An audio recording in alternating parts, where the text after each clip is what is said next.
Bringing you the news and information you need from the people making a difference. This is Comcast Newsmakers.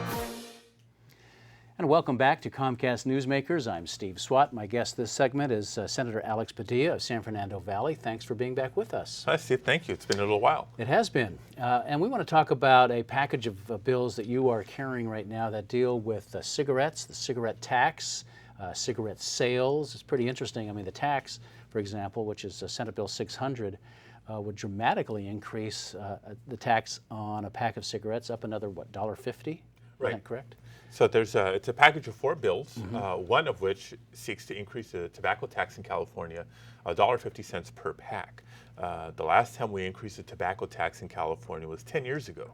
And in that time, 44 other states have increased their tobacco taxes a total of 89 times. California finds itself now ranked 30th in the nation in terms of the level of tobacco tax. This $1.50 increase would put us in the top 5, not at number 1, but in the top 5, but more importantly, generate much needed revenue for health programs, tobacco enforcement, cessation programs, and lung cancer research. It's interesting because, I mean, it seems like every 10 years, Californians seem to be ready for an increase in the tobacco tax. 1988, it increased, what, a quarter? Right, 89 was the first quarter, and then 1999 was 50 cents. And here we are 10 years later. Right. And I understand that most of the money, if this passes, your measure passes, would actually not go toward the health programs, but would go into the general fund to help pay off the deficit and balance the budget. Is that correct? It'll go towards the general fund, which we know what the state is of the state's budget right now.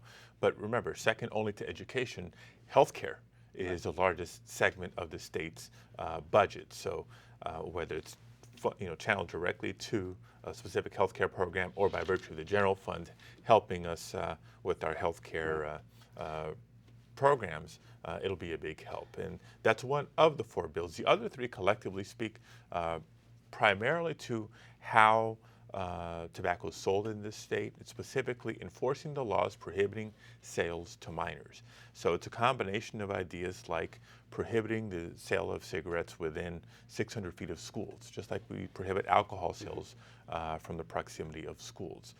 We have that in place. We also have this increasing problem in recent years of who sells tobacco, specifically cigarettes. Most people expect when you go to a grocery store, if you're looking to buy cigarettes, grocery stores, gas station, those sorts of things. But more and more, our inspectors are finding cigarettes being sold in donut shops, in video stores, in nail salons, in what we'd consider non-traditional retailers. It's problematic for 2 reasons. Those types of retailers tend to have a higher violation rate and when it comes to selling to minors.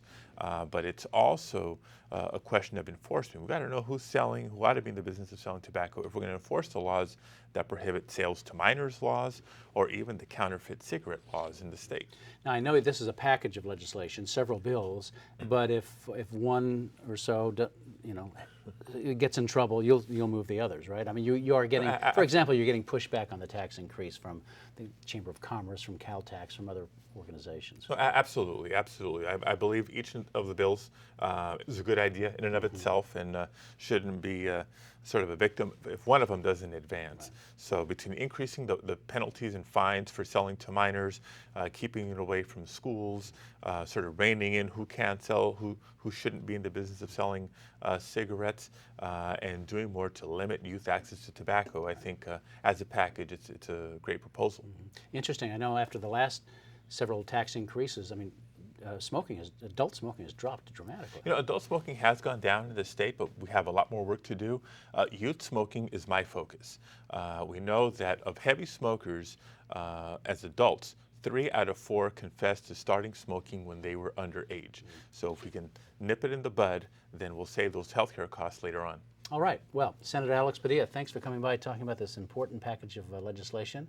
Best of luck as you move it through the process. So, thank you very much. And thanks to our viewers, of course, for watching Comcast Newsmakers. We hope to see you next time.